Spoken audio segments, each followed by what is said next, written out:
Hello, good people, and welcome to the Nothing Above the Moon podcast. I'm your host, Mike Johnson, and I'm joined by my co-host, Cameron Huff. This is episode 004 of the most... I don't even have an adjective this week, man. I'm just saying, listen. And speaking of listening, somebody been listening, man. Boathouse Farms. Oh, yeah, man. They gave us a call, man, and said they want to sponsor us, man. Free smoothies for life. Shout out to Boathouse Farms, man. These smoothies are good. You have the berry boost. Yep. And I have the amazing mango. Sound nasty. Nah, man. You just don't like mangoes. That's true. Mangoes is a good fruit, man. If you're not from Jamaica, you shouldn't be eating mangoes. Why not? It's not a Jamaican fruit. You sure? Yes, mangoes in South America too. I'm pretty sure mangoes only go in Jamaica. No. Come on, girl. You got mango trees in Florida. Come you got on, mango man. trees in South America. You got mango trees in Jamaica. That's all. That's pretty much all they go at. Nah, man. You just don't know what a good mango tastes like. Probably like trash. Come on, man. When the last time you actually ate a mango? 1997. Man, that's a long time. John Jones got a mango. I said, let me get a piece of it. Let me see what this is. And I ate it and I immediately spit it out. I said, this is disgusting, bro. Really? Yeah, man. It tastes like, to me, it tastes like what I would imagine a flower tastes like a petal off a flower you would find out in the streets. That's what I imagine a mango. That's the taste I get when I eat. Yeah, it's disgusting, man. Nah, man. You just don't know. You just don't know what good fruit tastes like, man. Your taste buds are all off. I know what oranges taste like. Oranges. Yes, sir. Well, you live in the state of oranges, Florida. Yeah, that's true. You're right, man. Yeah, a whole bunch of citrus trees around here, man. Mm-hmm. So come on, man. But I think if you ate, what is your favorite fruit? Oh man, I want to go with either an apple or an orange. You too conventional, man. What should I? You want me to go like exotic? Yeah, I mean that's fine. If an apple or orange is your favorite fruit, that's cool. That seems you just on the same beaten path like everybody else. You haven't tried anything else. What's your favorite fruit? You know I used to work in produce, bro. I've tried all the fruits on the house, man. Yeah. Shout out to Winn-Dixie. Oh man, nah. My favorite fruit, honestly, it would probably be a mango. I love mangoes, man. More than oranges? More than oranges. You can't be a Florida boy, man. Talking about you love mangoes It's oranges. It's mango trees in Florida. Nah, mangoes want to go in Jamaica, man. Trust me, bro. Trust me, man. I got stats, man. Shout out to my Rastafarians, man, out there eating mangoes and rice and beans and stuff like that, man. Yeah. Man, we need to go. We need to probably take a trip to Jamaica one time. I've been in Jamaica, man. How did you like it? Yeah, it was nice. It was like a tourist thing. We didn't go to like deep Jamaica, but it was nice, man. Went to Dunn River Falls, climbed the waterfall in freezing cold water. Oh. I'll probably do that again in the summertime, but I'll never do it again in that time of year. It was a little bit too cold for me, but it was fun though. Oh, okay. Cause Shona wants to go to Jamaica. Yeah, and she always wants to go over there. So I want to go over there too, just to experience the culture, the island masses over there. the island masses. So what you plan on doing? You gonna take a cruise over there? You gonna take a trip and spend a week? Flight, baby. How long you gonna spend a week in Jamaica? A few days. Let's say 3 or 4 days. Come on, cuz. You gonna fly to Jamaica, you must have stayed the whole week, bro. You gonna fly to Jamaica and spend 3 or 4 days? And that's a lot of cash out my pocket, cuz. Come on, you got what it takes. Nah, man. Sometimes you look in that bank account, you like, I'm around here window shopping. Man, take a cruise then. I don't like cruises, man. Once again, man, here you go, man. Maybe it's because I just don't know how to relax on the boat. That's your problem, man. That should be the only thing you do on the boat is relax. You're away from everything. You got people making food for you, man. You got people cleaning up behind you. All you do is float. Nah, man. I have those Titanic flashbacks, and I never was on that boat. Man, it take 9 hours for a boat to sink, bro. Man, you believe that shit? I don't think it's even a boat to sink. A boat that size. 3 minutes. Come on, cuz. Come on, man. All that water going in that boat like that. Man, they got safety boats on the crew. They got the safety boats on the thing, bro. They got the big foldable safety boats that are supposed to be unsinkable, and they got the big top over them, man. So bro, trust me, man. You safe on the boat, bro. Man, I feel you. I mean, I know it probably takes a long time for the boat to actually sink, man. More than 3 minutes. Definitely more than 3 minutes. Yeah. But I just always wanted to when I got on the boat, when I first went on the cruise, it was cool, and I liked everything that I was doing on the cruise, but I felt like I always have to have a way out. And I said, man, I gotta get off this boat. When are we gonna dock? That's a personal issue right there, man. If you feel like you always gotta have a way out or something, that's a personal issue, bro. Hey, man, it's personal then, because I gotta get out, man. Same thing with the house. No, I'll be like, man, how we gonna pay this thing off sooner? Because I want to make sure I get all my expendable cash, so we can do something in the future as a family and get rid of these big time bills and stuff like that. I feel you, man, but Don't be afraid to step in, man. Hey, shout out to Carnival Cruise, by the way, man. Oh man, I'm gonna call them about getting some sponsorship next week. Man, forget Carnival Cruise, man. I heard. Come on, man. That could be potential sponsor, man. You can't be dog. You can't be trashing potential sponsors, man. That food on Carnival Cruise almost make me gag. Man. Yeah, man. The pizza was all right. Oh God. But those hamburgers and those fries. Here we go. Come on, man. See, that's what I'm talking about, man. Remember we discussed about always a hater being in the room? It's always that hater in the room. Sometimes it's you, sometimes it's me. But today, and the last couple of podcasts, it's been you, bro. No, I think you skewing that to me, man. I'm not hating. I'm talking about a personal experience that I had with Carnival. Which boat did you get on? Did you get on a little small boat? You must have got on a little junkie boat. I got on a boat. We docked. What was that in Cape Canaveral? If you were going for 3 days, you got on the junkie boat. How long were you going? 3 days? We was going for like 3 or 4 days. Yeah, you was on the junkie boat, bro. You gotta go at least 7 days, 5 to 7 days to get on the real boat, man. So what the real boat dock at? Is it Miami? I mean, that's gonna be the same place. They got some in Canaveral. They got some in Houston, some in New Orleans, California. They got them everywhere, like far as the ports and whatnot. But if you go on a 3-day cruise, it's usually the older, smaller boats they put on the 3-day cruises. If you're going like on a 5 or 7 day cruise, those are the bigger ones that have all the better amenities, better food, better service, everything, man. Which place did you like the most when you went cruising? The most beautiful place I ever seen in my life, man, was St. Martin. Really? Yes. We ported to St. Martin, man. Beautiful water, man. Mountainside, man. Houses, everything on the mountainside. Beautiful white beach, man. Everything is beautiful, man. But you know St. Martin's trash now, right? Yeah, because of the hurricane, right? Yeah. Yeah. Yeah, but that was like waking up that morning, man, and seeing that for the first time. That is the. Before that, it was a beach down in West Palm I went to, but like that's the most beautiful place I've ever seen in my life in real life. Oh, okay. Yeah. What did you feel about Puerto Rico? Puerto Rico was nice, man. It was nice. It wasn't, okay. Yeah. It wasn't a banger. It was all right. Yeah. Gotcha. Yeah.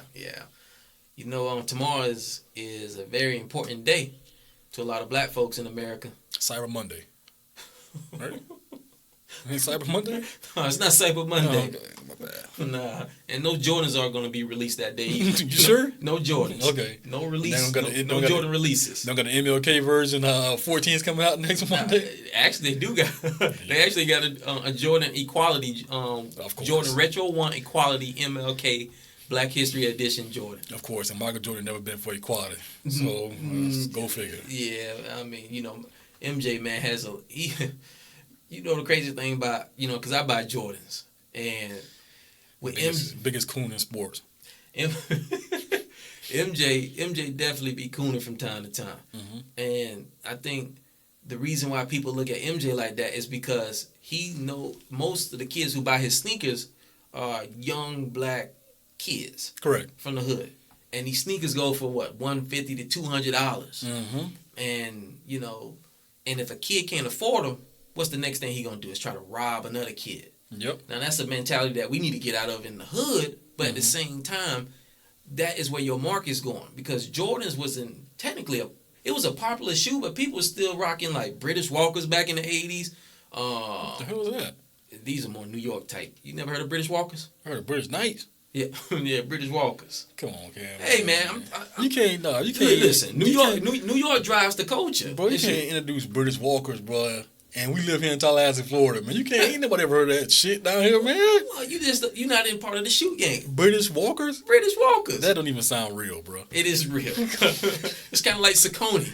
I heard about Sauconys, but I never heard of British Walkers, man. Okay, well, these are some shoes, but regardless, MJ's wasn't the most popular shoes, growing up. I mean, people still would buy other shoes like Asics, even New Balances, British Knights like you was talking about.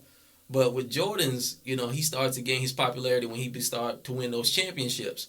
And most kids, and even on the NWA cover, I think Eazy-E had an NWA cover when I think it's his own solo album. He actually had a pair of Jordans on. He had the Retro 4s on. People wasn't rocking Jordans like that. So, but then they just started to become popular because the inner city made those shoes popular. I think once the black culture started making these shoes popular, then it became like a mass hysteria. I just don't think it was just popular because, of course, he's a popular player, but I think the people who actually started wearing these shoes in inner city started making the shoe more popular around the country. Yeah, honestly, man, a lot of that has to do with hip hop. hip hop drives culture, man. Jordans, Timberlands, Tommy Hilfiger, all that stuff, man, Polo. that wasn't designed for us. Once we got a crystal, once we got a hold of that stuff, man, and it started popping, and hip hop culture got behind it, sales started booming because you open up a whole other demographic of people. So that's Yeah. Because they would tell you that those clothes wasn't designed for those inner city kids. Yeah. But most black kids would want to go out there and purchase those clothes because it was a status symbol. Exactly. And then once we started to make those clothes more fashionable around, those areas, in the hood, then man, it just took off. Exactly. And then they started to, after some years, they started to change the commercials to cater more to people of color. You more gotta black embrace people. it. Yeah, You gotta embrace. Speaking of hip hop, man, I was listening to something a couple of days ago, and they said for the first time, hip hop is the most popular genre of music in the United States. Like rock and roll has always been number one. Like some kind of rating system they use. I forget exactly how it goes, but hip hop is now officially the number one most popular or most consumed genre of music in the United States. Everybody knew that. Everybody knew that was coming, man. I mean, I still think hip hop is the most popular music around the world because it's like music is one of those things that you don't have to be a certain race to identify with it. If it's certain things that you connect with in the music, you're gonna like it. So kids in China, kids in Taiwan, kids in South America, kids in Africa, people in America, people in Canada. If you like something with the music, you're gonna connect with it. Exactly. And hip hop started off as one of those music genres that people obviously didn't think was gonna take off. But guess who made it popular? The people in the inner cities, and how you create original style within the music. Exactly, and there's so much culture behind it, man. As far as dancing, clothing, like I said, shoes, all that type of stuff, man. A lot of stuff is embedded in hip hop. So hip hop itself is an entire movement, not just a genre of music. You know what I mean? So he got hip hop dancing, you got all that type of stuff. So it's all interconnected, man. And it's a beautiful thing, man. I love hip hop. Me too, man. I love it. Yeah, I do like that old school R&B, with Teddy Pendergrass and the OJs, the stuff that you my talking mom about like 70s R&B. Yeah, 70s R&B. That stuff is because hip hop had to integrate some of that music because you remember before it was hip hop, it was that type of music. Sam Cooke and Otis Redding and those guys who brought some flavor and some juice. Funkadelic with all those guys, man, who had brought some great flavors to a certain genre. But we took what they did, the elders did, and then we created, we involved what the music is for us. So I remember when my mom actually when my sister got in the 80s when NWA was popping. And she used to play that stuff loud, man. And she had Eazy-E posters and NWA posters, man. And my mom like, what the hell is this shit? Because she was used to listening to, like I said, the Isley Brothers, Otis Redding. Great music. I mean, it's great music. Yeah. I mean, it's crazy how that stuff transcends now because I listen to it. Yeah, it's because it's nostalgia. For most of us, man. Because, of course, we wasn't around when those songs were really, like, popping, you know what I mean? But just our parents listening to them and playing those records, it kind of takes you back to those days. Like they always say, Sunday mornings or Sunday afternoon when your mom's cleaning the house, playing that. My mom would listen to Anita Baker, Tina Turner, Aretha, all that type of stuff. So it just brings back memories, and it's still good music. So man, you about to make me go. Boy, I'm about to go create a playlist. Hey, ain't nothing, man. Sunday morning playlist. Yeah, man. Yeah, Sunday morning playlist. Yeah, you don't get no better than that. But getting back on the topic, what we was talking about was Dr. Martin Luther King birthday is tomorrow. Well, celebrate, Dr. Martin Luther King's birthday. Yeah. And how he was so important to the black culture and black people in America, and how, he changed, his death actually changed the way of thinking in America in a lot of ways. Now, we still got some things that we need to work on. Of course. People, racism is embedded into American culture from, slavery to Jim Crow to, even the crack era, in the 80s, those things are embedded, and it was, concentrated on targeting one particular demographic at one time. So, what Martin Luther King did was very important. We have parents who grew up around that time and obviously grandparents who experienced, overt racism. Yes. not covert, but overt. I never experienced overt racism to my face. I might have experienced covert racism, without really thinking about it. Oh, you experienced it? Yeah. Yeah, that's a part of everyday life. Yeah, so, and what Martin Luther King did was he tried to fight these battles non-peacefully. He fought peacefully. From his counterparts like Malcolm X was more, hey man, an eye for an eye type thing. Yeah, like if I'm asking you to stop, you're not stopping, I'm gonna make you stop. Right. Yeah. Right. And I can't blame either man's path, because that's what their vision was. Well, let me ask you a question about that. That kind of it's still in the same vein, man. So so let's say you were around back then during those times. What side do you think you would have gravitated more to, MLK or Malcolm X? Man,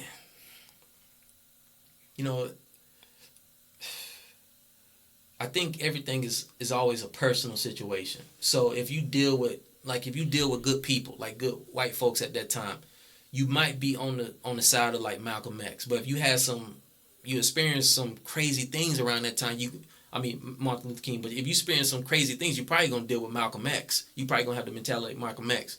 You know what, man? I hate to use this, but it's probably gonna be in between, because it's good people. There's good people in this world. Not everybody is a bigoted. Not everybody is racist. Not everybody. We all have prejudice, but that exists. Of course. That exists. I have prejudice against small things that I like. Man, I'm just, as soon as that happens, I'm like, I'm out of here. But it's good people around this world. Not everybody's designed to be a horrible person. But I think social engineering plays a lot into people's psyche, because they want to be on one accord. They don't want to live. They don't want to be outside of that spectrum. They don't want to be looked upon on as something that's not agreeing with what's going on in their culture. So you had a lot of brave, white folks at that time, who joined Martin Luther King. One guy, in particular who, actually is with Martin Luther King. She's Bernie Sanders. Bernie Sanders actually, he took that walk on the Washington Monument. He was actually with the Dr. Martin Luther King, movement at that time. So you have, like I said, you can't always base it. If you judge one for all, then your mental's gonna be skewed. Exactly. You don't want to be that guy. Nah, you just don't want to be that guy. So, but with Martin Luther King, man, people forget. We did mention Malcolm X, but what about Medgar Evers? You ever seen a decade? You know who Medgar Evers is? He was just like Martin Luther King. Yeah. Right. You ever seen that documentary they had in around 1994, 93 about Medgar Evers and his life? No, I haven't seen it. When they actually exhumed his body, he looked the same way he did when they actually buried him. It was eerie, and usually,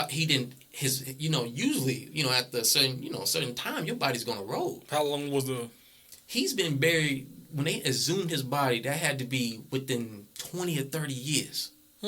His body didn't decompose. But did they explain it, or? They couldn't explain it. It was one of those things you couldn't explain. And I recommend everybody go out there and watch that Medgar Evers documentary. What's the name of the documentary? I don't know. It's just it was an HBO documentary. You gotta help people out, bro. Just type in Medgar Evers, and they'll find the HBO documentary. Okay, all right, man. We'll go with that. Medgar Evers. Yeah. So go out there and find that. You'll find that HBO documentary. I remember talking about Medgar Evers out on Good Times. Really? Yeah. The younger brother Michael used to always bring up Medgar Evers, man. So I guess around that time when Good Times was really booming, they were still trying to find out who killed Medgar Evers and all type of stuff or whatever. So it was one of the topics. Good Times puts a lot of lines too back in the day. I don't know if you used to watch Good Times. You know what, man? I never really watched Good Times like that. I seen certain episodes, but never really watched it like that. I didn't watch it when I was younger, but when me and Bird was working at DirecTV, it used to come on like 10 o'clock in the morning. So we would all sit down and watch Good Times like every morning at work or whatever. But it's a good show, man. It has some good topics in it that were touchy for that time. I'm pretty sure they're still touchy now. Oh yeah. But just to throw a little side note in for the people. Yeah. Well, how would you feel? Would you been more a Malcolm guy or Martin Luther King type guy? I would have to say my mentality, the way I am now, I'll probably have to go more to Malcolm X side. I think. I think I'm not for that type of stuff. Like I won't consider myself a violent person. Like this is what I would go to. But to say I can't put up with stuff. You know, I can't. Now this is me saying it from a different time, looking at it in 2018 versus back then. So I don't know. But if I had to pick one else, I would say more Malcolm. And I can see why people, because you got to remember the actual, whoever you are as a person, that's what's going to probably dictate whether you feel you're going to be more of a Malcolm guy or a Martin guy. Because nobody should, if you hit me in the face and I'm supposed to turn my cheek and say, hey, man, I forgive you, that's not going to work with a lot of people. And even during that time, man, I mean, think about it. When Emmett Till, you know about the story about Emmett Till. Yes. Emmett Till's from Chicago. He came down to visit his cousins in Mississippi. The story goes is that he was at a store somewhere and he whistled at a white woman. And when he whistled at the white woman, you know, she told, you know, these guys, they went into this house. 4 guys went into the house. It was grown people in there, but they couldn't stop those 4 guys from doing what they wanted to do. They felt powerless at that time in the 50s. They beat this guy. They beat this young boy, 14-year-old young boy, to death. His body was, you know, basically bloated. You know, it looked horrible. And you know, his mama at the time wanted to say no closed casket. I want the world to see what happened. And you know, that might have sparked a lot of changes around that time. You know, and to see somebody come in my house to grab my kid, we dying together. You gonna feel it. You're not just gonna come in my house, regardless on how you feel about me because you feel racist against me.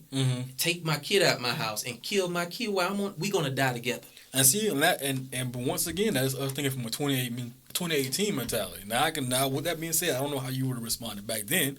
You may have responded the same way, but once again, like you were saying with social engineering, with that type of stuff always around you, like now you know you have recourse. You know, most people in America are gonna be on your side. If you have to go to those extreme measures to stop, but back then where it was like, if I'm gonna stop these people, if I'm trying to get rid of these guys now, break into my house, then guess what? You got another wave coming tomorrow. You might get rid of them 4 right there, but once they find out, you got more coming tomorrow, and nobody's gonna care about it. Yeah, man, and that was the sad part about it, because it was really, you know, those eras. You know, you had slavery, then you obviously had the Jim Crow, and then you had the civil rights, and then you had the 4th stage, which is crack cocaine. Some people say, well, it's going to be something that's going to come next. We just don't know what it is. Within those stages, around that time, the civil rights time and the Jim Crow times, you know, in between those times, you had people had to go to separate water fountains, use separate bathrooms. You know, obviously a lot of black folks wasn't getting the same treatment as white folks in America. And it's so sad that it took something so tragic to happen that way. But a lot of people feel like those things was necessary to actually get this country to a certain, it's like we say, we got a long way to go. To me, this country still, we're talking 1964 when the Civil Rights Act was actually signed by President Lyndon B. Johnson. That's not even, what's that, close to 50 years where we at right now? Yeah, it ain't been too long ago, man. There's plenty of people still walking around who was here before the Civil Rights Act was signed. So. Right, so that mentality doesn't, and you know, people, what you think is that when society changes, that your mentality should change. But if you just a racist person, you're gonna embed that in everything you do, and even in your kids and how you do things. Exactly, and then too, man, a lot of people, well, I don't say a lot of people, but a general assumption about the Civil Rights Act as well as the Emancipation Proclamation. Once those things were signed, it wasn't like they waved the magic wand and everybody stopped being racist. Everybody's like, oh, we let all my slaves go and all type of. No, man, it was still resistance, and that's the residue that we're dealing with now. Like even still, that was in '64. You know what I mean? It's not like '64 happened and everybody said, oh, okay, now we're gonna just give everybody civil rights. Still people who want that same system back. So. But just racism in general, a lot of that stuff, I don't think it's ever going to go away because it benefits the other side who's on top of racism. So as long as it's benefiting those people, you never really want to give it up. You know what I mean? Right. And you know what? I honestly feel like this. Racism and classism is like, classism is the new racism to me. And the reason being is because I feel like, you know, the true elites, of this country, the true elites. I'm talking about these billionaires. I ain't talking about these millionaires. I ain't talking about these people make $100,000 who live. No. I'm talking about these billionaires who can make one thing happen by the snip of their thumbs. Is that they create a certain class to create symbolisms in America to make people believe who look like them that this is the way life should be, right? So once they create that social engineering in their culture and make people feel a certain way that, you should feel this way, to me, those people are foot soldiers for them. They don't really care about those guys. Of course they don't. Why would a billionaire care about a guy who lives in Kentucky? No. Or Mississippi, or he doesn't care about you. You couldn't even eat at his table. I mean, the thing is with mayonnaise sandwiches. Yeah. So really, it's a people thing versus the government thing. And until most people realize that this structure in America is only built for a certain class of people, then we can't mend none of these fences. Now, still, we need to work on things, on a macro level still when it comes to just culturally in our society. We need to understand who we are, that we come from certain things, that everything is not about a slave mentality, or not everything's about having that victim role, and things like that. We need to understand where we come from. So that's what a lot of studying that I have been doing that has, that I try to pass along to my family to make them assure themselves that, hey, our culture just doesn't start from slavery in America. We have centuries upon thousands of years of history for black folks in this world. And that's just not being trying to down anybody else. Because I might be pro-black or what you want to call that, I'm not anti-white or anti-anything. I just love my culture. And I don't mind a white person or a Chinese person or an Indian person loving their culture. But to create superiority over somebody just because of your skin color, got an issue. And that's why I think, that society, that when people created that, race as a dictator of class, that's when the world changed. And black folks didn't start that because everything was about culture. So, but, with Medgar Evers, Martin Luther King, Malcolm X, Marcus Garvey doesn't get brought up often, or W.E.B. Du Bois, and people like that. These are Benjamin Banneker. These are important guys. Even though it's Martin Luther King's birthday, we need to celebrate those guys too. And we just can't. History in this country needs to be more than just skewed to European history. It's Indian history in this country, the indigenous people of this country. It's black history in this country. It's Chinese history in this country. This country is more multiplex than just having one particular history and having one day. We should have a day for W.E.B. Du Bois. We should have a day for Benjamin Banneker. If we're gonna have these days, we should celebrate. They call it Black History Month, but we should celebrate these days more often within our culture. So yeah, man. So it's just strange that I think we still got a long way to go in society. I got I got friends from all different spectrums of life. White, black, any spectrum of life. I'm cool with anybody. I have no problems with nobody. I don't hate anybody. That's whack. Just to go around hating folks every day. But at the same time, people need to be more in tune with their culture and understand who they are and what they are. So, and speaking of civil rights, man, you heard O.J. Simpson wanted to move to Miami? He's supposed to be in Florida anyway, I thought. Shit. I thought when he left, he was supposed to be in Florida, I thought. They said, he can't be in Florida. Man, let's go ahead and stop, man. Fuck O.J. I want to talk about O.J. Simpson, man. I ain't got nothing for O.J. Simpson, bro. If it wasn't the fact that he retired from football, he would have been the biggest coon in sports, man. Yeah, him and MJ pop out tied. Nah, OJ more of a coon. Man, OJ, man. Okay, all right. OJ, OJ is the king coon. Okay, OJ then Michael Jordan. OJ is up there. OJ Simpson.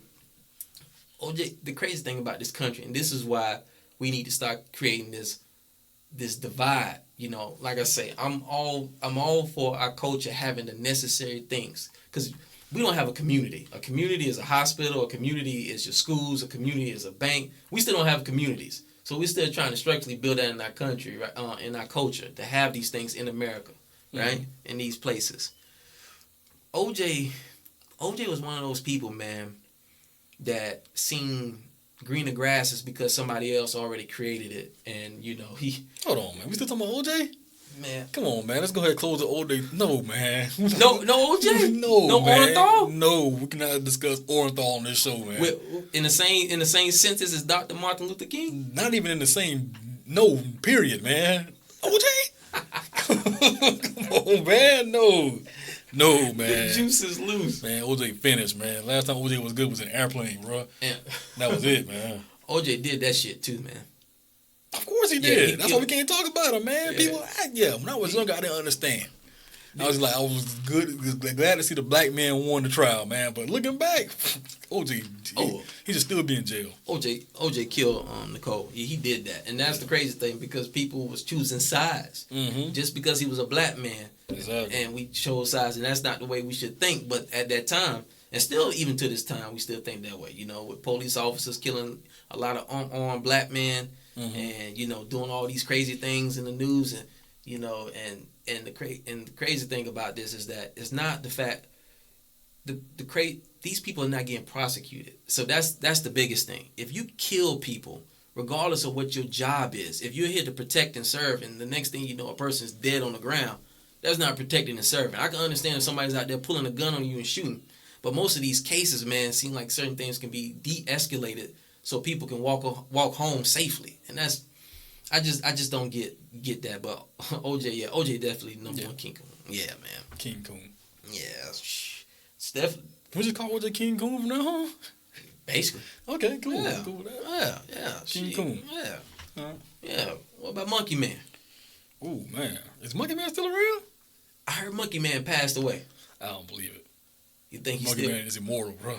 Monkey Man. Immortal. Yes. You got a clue on man who Monkey Man is. Monkey Man. Oh, my goodness. First of all, Monkey Man. We live here on the south side of town. Well, I take that back. I live on the south side of town. Cam departed and moved to the north side. Whoa. Hey. I moved to greener pastures. Hey.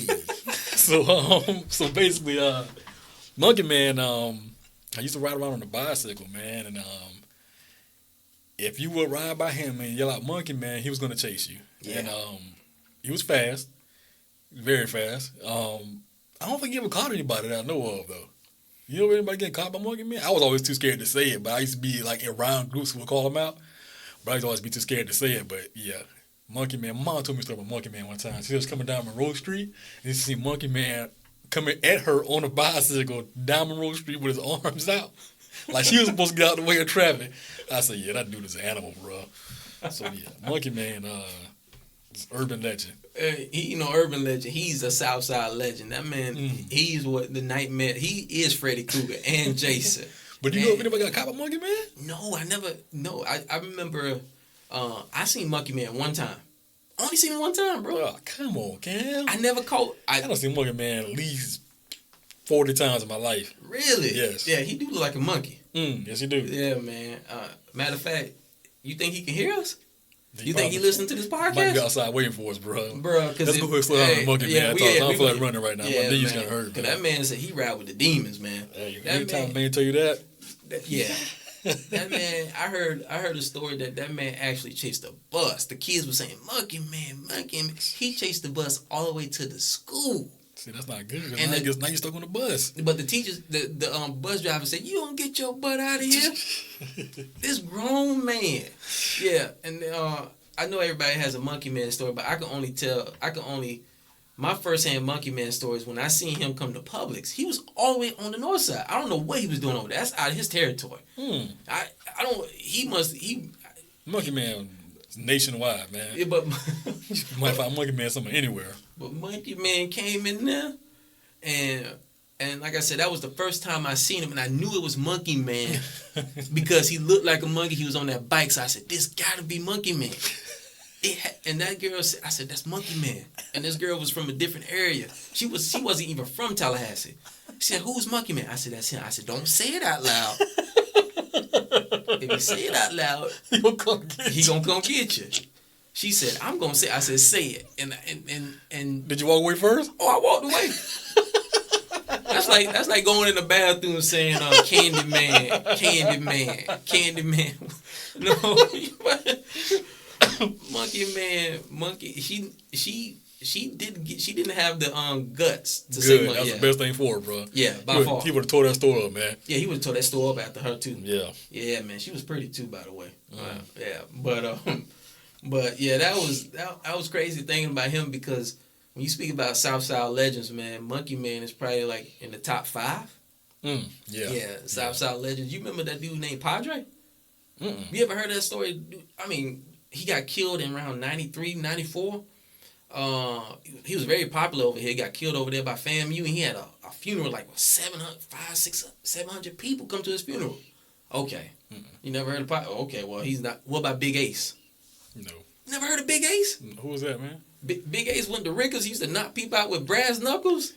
How many legends? Come on, Cam, man. Hey, you making up stories now, bro. Bro, you don't know these people, man. Cam, who's another Southside legend that you heard about that maybe we can agree on? Oh man,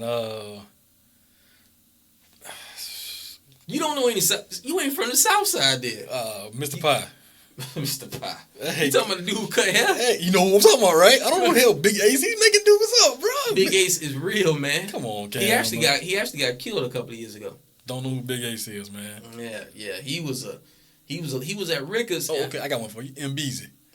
Oh yeah, Okay. Southside legend. MBZ. MBZ's a legend. Okay, there you go. MBZ. I had a story with MBZ. Actually came because I lived in Broward, and it was a dude named Bob. And Bob we went down there. We was playing basketball, and it was in the summertime, if I can remember correctly. But it was around the summertime, and we went down there to play basketball. Around the afternoon, first thing in the morning. And it was a frying pan on there with some grease, like it was like leftover grease in the frying pan. The frying pan has an important role in this story. So, what happened was that when we was playing basketball, Bob, it was me, MBZ, and 2 other dudes. It was a dude named Jit, but his name was Terry. MBZ was playing basketball? He was playing basketball that day. I thought I seen MBZ in the gym, but I never seen him play basketball before. He was playing basketball on Broward courts. Okay, was he hooping? I can't remember that, yeah. He was like a ball player. But either which way, when MBZ was on the court, it was me, him, and it was another dude. It was 3 of us, and another dude, right? But Bob was on the sideline, and it was one of those guys, MBZ's homeboy's girlfriend, and Bob was a dude. He was from Seattle, and he was a big, tall, 6'4", 6'5", strong. I mean, big dude. Now you ain't gonna walk up on Bob. Now Bob had a nice little jumper too. But Bob liked to talk cash money. That's where I get most of my mama, my grandma, and Bob. And Bob talked a lot of cash money, but he was on the sideline saying, "Hey, what's up?" The girl like, "Nah, he said, man, F them dudes on the court. It's about me. I done hoop," and he was going off. Yeah. The girl like, "Nah, he said, well then F you too." That's the classic. That's the yeah. So make a long story even longer. Bob actually, one of the dudes heard him like, "Hey man, what you doing?" Said, "Man, I don't care about you, bro. It's nothing." I mean, and it was 2, and they was shorter than Bob, so it was MB's and 2 of his home, Terry, I forget the other guy. So all I seen was Terry grab that frying pan. And I said, "No, please. We started hooping. Not today. I'm out here killing y'all." Because you knew that shit was over after that frying pan got picked up. When the frying pan got picked up with no eggs in it, no bacon. Well, leftover grease. I knew the game was over. They didn't have to pull a gun. They ain't need no gun. They got the frying pan. When they got that frying pan, Terry got that frying pan. Bob said, "Y'all whoop all 3 of y'all." Next thing you know, one of them dudes scoop Bob. Terry had that frying pan. He done caught the head. Bing! got up again. They scooped him. All three of them on. Bam, bam, bam. The kicker to the story, after they whooped this man for a good 5 or 7 minutes, now Bob tried. I say, but it definitely wasn't no helping from me. I was still pulling jumpers. I was working. I was still at the 3-point line shooting jumpers. but Bob actually, he got up when the fight was over. They said, yeah. Terry and MBs and the other dude are like, yeah, man. Yeah, be quiet, boy. We whooped you. Mm-hmm. Bob said, y'all ain't do nothing. What's up? They said, you want some more? Bob said, no.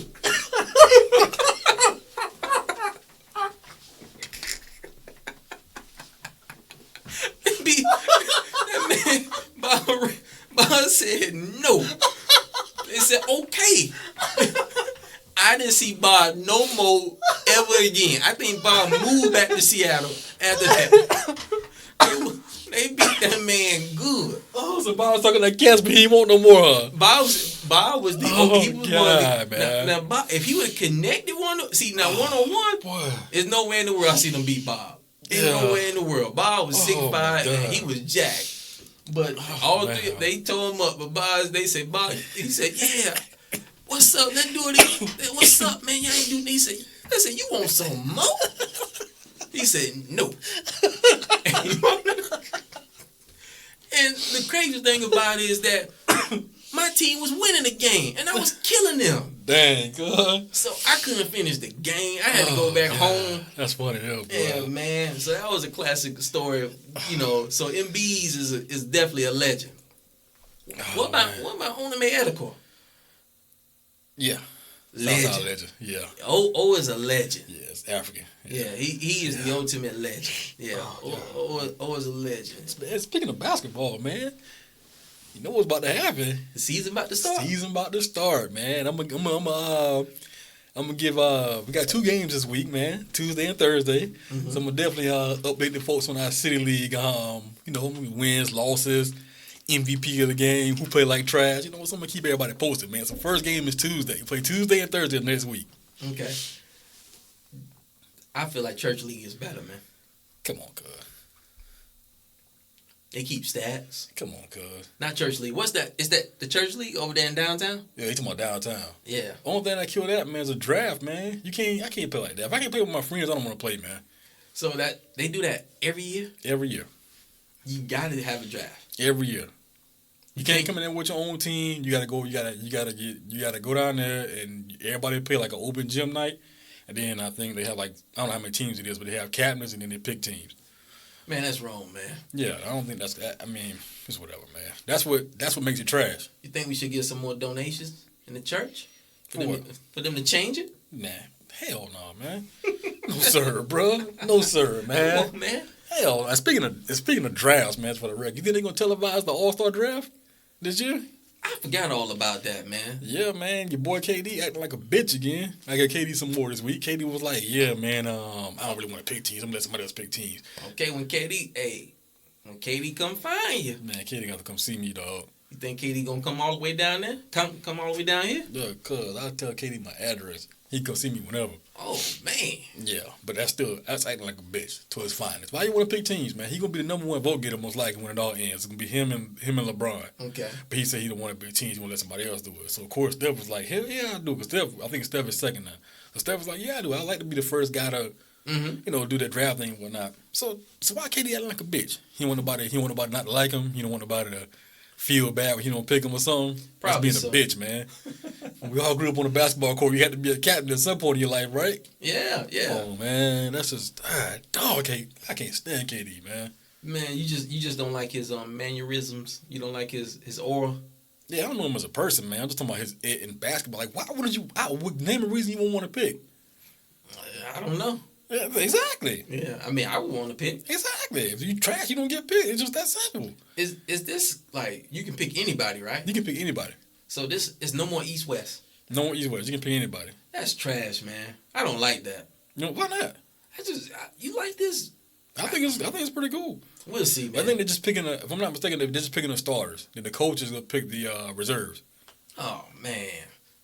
I'm all about. I mean, I guess because the All-Star game has been traditionally played East versus West, so that's what I've been used to. But I don't know, man. I mean, I guess I just wait and see.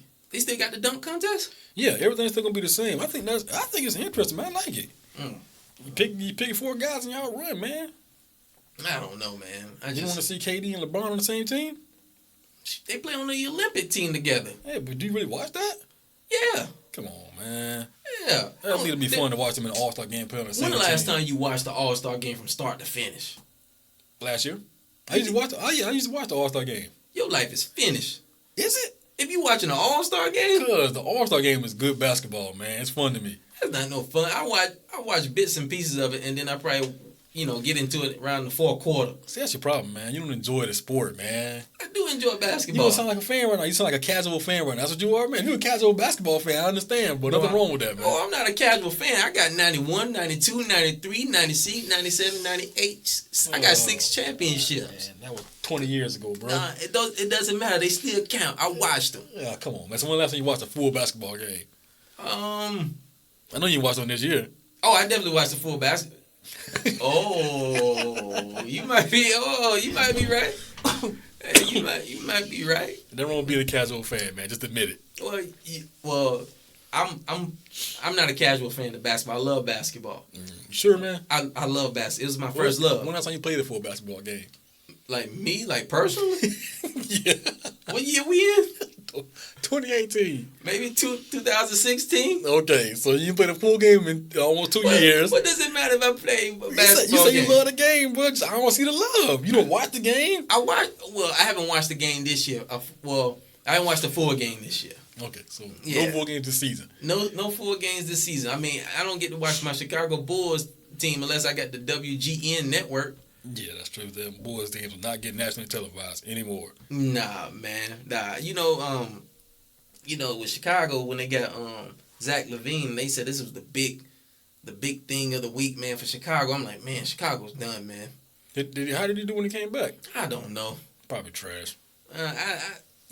Chicago is actually doing pretty well with, as far as the circumstances. I mean, y'all fighting in the locker room and all that type of stuff going on. Man, but when somebody's jaw got broke when he came back, Chicago won 10 straight games. Good, that's our best player. Nikola Mirotic is our best player. Sometimes your jaw gotta get broke just to get your back right. But he was hooping then though. He was hooping when Jimmy was there. He must have talked that Bob trash talk to Bobby Portis. I don't know what he said, cause Bobby Portis like the bully from Class Act, by the way. Remember the bully? Oh yeah. He was like, Demeter, you don't play with my frog. That was a classic movie too, man. It was, man. Class Act was a great movie, man. Yeah. Do you consider Gino as Duncan Penderhughes? Nah. You ain't gonna do him like that? Nah. I won't give him Duncan Penderhughes, nah. Okay. Nah. He definitely wasn't Blade. Nah, he wasn't Blade either. He probably was like what's Dougie Doug. He was like Dougie Doug. Yeah, remember Dougie Doug was in? I forgot what the character played or whatever. Yeah. That was probably Gino. Yeah, Dougie Doug was just bandwagon. Yeah, he was just in there. Yeah, he was in there. It was a classic movie, man. Yeah. Man, that girl was in Class Act, the dark skinned girl. Mm-hmm. She was she won like a beauty pageant or something like that. That was a good looking lady. Oh yeah, she's beautiful. Yeah, you doing Demeter, right? Yeah. Yeah, she was. Yeah, Demeter was straight. Yeah, I thought she won something like that. Yeah, she was. Yeah, she was bad. Yeah. Yeah. Yes, Kid he look horrible, bro. He did that impersonation of Colin Kaepernick on what's that show called on Fox Sports Network. And everybody was up in arms because he was doing that with that guy Jason Whitlock. People consider Jason Whitlock as a big time coon. Oh my God, Jason Whitlock, man! I forgot he might be the biggest coon in not in sports, but like just media. Yeah, that dude, man. That dude has everything negative to say about any black dude who plays. I'm like, sheesh. Look, man. You can say things. You can have your opinion about certain things, but when you skew it strictly to be, about certain people and from a certain culture, man, you definitely on that coon list. You need to listen. Willie D done made that coon song again. Man, Will King, same thing. I think Will King a flaming racist, man. I can't stand him on the radio. You think Will King a flaming racist? Yes. You don't think so? I can't. I respect people's opinion, but I don't get that aura from him like that. Okay. I don't feel that energy from him. I feel like certain people can try to dumb down things to always make you feel like it's not. That's not what's happening. Like it's covert racism. Well, it's just like if he was to say like the police shooters wasn't that bad, and he was always looking at from an angle from the cops instead of looking at the victim angle. Exactly. Then I say, yeah, man, you flipping this whole script. So, yeah, I think he's of the ilk of the type of people who believes that type of stuff is perpetuated by the victim. It's not something that. It's something that they're causing their problems. That's how I feel when he discusses things on the radio. But Death Will came, man. Levitard all the way. Levitard, he's definitely a Florida G. But speaking of that, man, when you think about what about Genuine? Heard about that Genuine situation? Oh man, yeah, that's sickening, man. Sickening, man. So basically, the Genuine story was he was on Celebrity Big Brother, by the way, which means he's officially washed. Every time you get on Celebrity Big Brother, you washed. And the Genuine gained about 50 pounds. He had to look like he looking washed. He looked like Uncle Phil out there, bro. He lost Solange to Professor Griff. You know what Professor Griff is? Professor Griff? I heard Professor Griff. He was with Solange? Not Solange. Soleil. I'm talking about. Who the hell is Soleil? Who is Genuine's wife's name, man? I have no clue, bro. You don't remember Soleil? I think that was her name. She was on that JT Money song. Yeah. Who?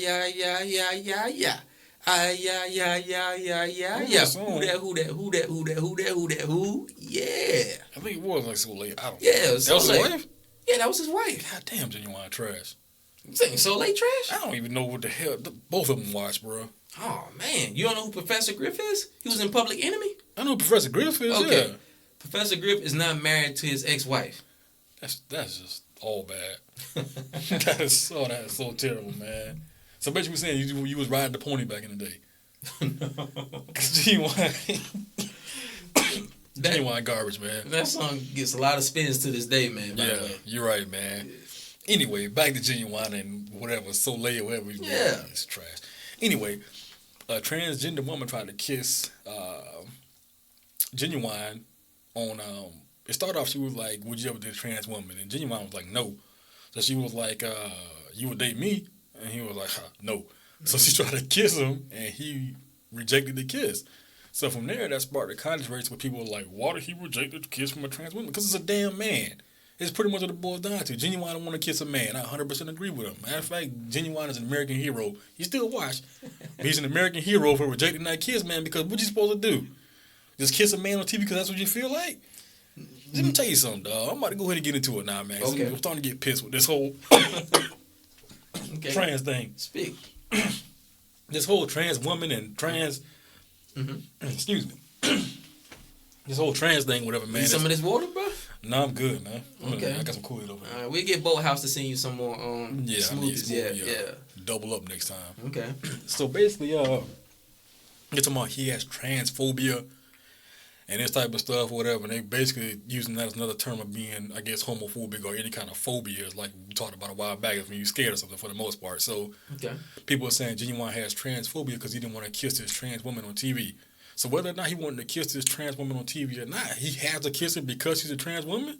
No. That's the way people are coming out. So it's like this whole debate about he wouldn't like, they said that basically look at it as him being bigoted. Or it's the same as somebody saying they wouldn't date a black man or a white woman. They look at it the same way. They're saying it's basically a form of bigotry, which I don't believe. If you don't want to date a man, then you don't want to date a man. It's as simple as that. So he's supposed to automatically conform and say, yeah, I'm cool. Come on in and give me a kiss on national TV, whether he wanted to kiss her or not, to keep people from saying he's a transphobic. Nah, man. That's so ridiculous to me, man. It's starting to get a little bit too far with all this politically correct stuff, man, and trying to be. It's just ridiculous. I don't understand, man. You expect him to just. It's just I don't. It's mind numbing the way everybody has a word or a term for something. I want everybody to be so correct, but when it really boils down to it, I don't care what kind of surgery you had. You were still a male. Yeah. It's just that simple, and it goes the other way also. You may want to be identified as a woman. You know, once you switch over, and that's your prerogative. That's fine. If you want people to call you ma'am instead of sir, that's fine. But you were genetically born a man, if Genuine is a straight heterosexual male, he doesn't want to kiss a man, then how is that being homophobic? It's not. Or how is that being transphobic? It's basically saying the people are saying, "Yo, you need to kiss this person because if you don't do it, it's gonna seem like you're transphobic." So the same thing. If he was a black guy and a white woman, well, he's black. I'm sorry, and the white woman wanted to kiss him, and he said, "I don't like white women." Then that's your preference. Right. You can't. So it's not him being racist or being a bigot or however they want to describe it. He just doesn't like white women. So I don't understand this thing. I can't even begin to shed light on it because it's total ignorance to me. Yeah, when you have people who want you to follow this PC culture, man, it starts to make you feel like you're walking on eggshells. So every move you make, man, you feel like you're gonna offend somebody. Sometimes you gotta get offended in life. Yeah, I mean, it's just because I can say something, you disagree with it, and that's fine. I have my opinion, you have your opinion. It's not like I'm telling you my opinion is better than your opinion, or you telling me your opinion is better than my opinion. It's just that how we feel about a certain issue. And and I agree, I'm not gonna. If you feel like you're more connected to, if you're a man and you felt like you felt like you're a woman, and that's how you felt, and nope, I have no problem with that. That's how you feel. You live your life to the fullest. Exactly. Just because you feel like a certain way, nobody should demean you. Nobody should talk bad about you. Nobody should do any harm to you. So if you want to change your lifestyle to become a woman, that's fine. But to make me feel uncomfortable and say, well, now I'm a woman and now you have to kiss me, no, because I feel like you're still a man, and that's my opinion about that. No, exactly. Those are facts. That's not even an opinion. That's a fact. Yeah, you can't change genders. It doesn't. You're still a man. You can have all the surgery you want to have, but you are still a man. Or the other way around. If you want to be a woman and go to a man, you are still a woman. So I don't. Oh goodness, man. I think that dude. It's infuriating, man. No, he did what was right for him. I would have did the same thing. I don't feel. What about me? I don't feel comfortable. She's trying. This person is making me feel uncomfortable doing something that is not necessarily I agree with or disagree with. I just don't know enough about it, and obviously I like women. Exactly. So I mean, I'm not going to put somebody in a compromised position to make them feel like they should do something. That comes with a lot of people having power over you. Like they said, somebody has if you work for a certain person or a certain organization, they have power over you. Then you feel powerless that you don't feel like you can say certain things at certain times. People shouldn't feel that way. You should have a time that you can speak and talk to people. Same thing what he said. He's like, man, listen, I can't do that. Exactly. You can't. Yeah, he's not willing to compromise himself or his morals for TV. Right. And regardless of them being a trans woman or not, he didn't want to kiss her. Yeah, he didn't want to kiss her. If anything, it should be assault. She tried to kiss him. Matter of fact, Genuine need to file a lawsuit for sexual assault. I stand behind Genuine 100%. Yeah, see, and I, you know what, man, these things, the roles are reversed. It's a double standard in a lot of things in life, man. And yes, we have people out there who all these sexual assault cases and these guys who are being outed, and if they did it, they did it. They should be convicted and all these things. I got, like I say, 2 sisters. Well, actually 3 sisters and a mom. And, a lot of people that I love as women. And, you want to feel like these guys who are doing this are prosecuted to the law. So, they feel like they can't harm another woman. But at the same time, if you got people out there who's forcing themselves on you, and it's the flip side of it. If it's a woman doing it to a man, why a man can't go out there and do the same thing that a woman would do? It's a double standard in a lot of things in life. So he can't say, well, a woman has sexually assaulted me, regardless if she was transgender or not, because it's going to make him look weak to a lot of people. Terry Crews. But, certain things like that, people are going to hold a double standard to it, and it shouldn't be that way. It should be one way. Sexual assault is one way. So all these stories coming about sexual assault cases and all these things that happened back in the day, it's starting to, create a whole different dialogue in the way people do things and go about talking to people and interacting with people. Because you don't want to feel like you doing something to, cause a stir with this person or do anything incorrect with this person. Because some of these things that we did, like I said, when we was younger, it was not because we was disrespecting. It was just, like I said, it was one of these things culturally driven in a lot of things that we did. And you look back on it like, man, I probably shouldn't have not done that. I'm not that person no more. But, at the same time, you got a lot of people just talking about certain things as relates to sexual assault cases, and it's a lot. It's coming from a women's point of view, and those are sad situations if those situations are true, because I still don't know.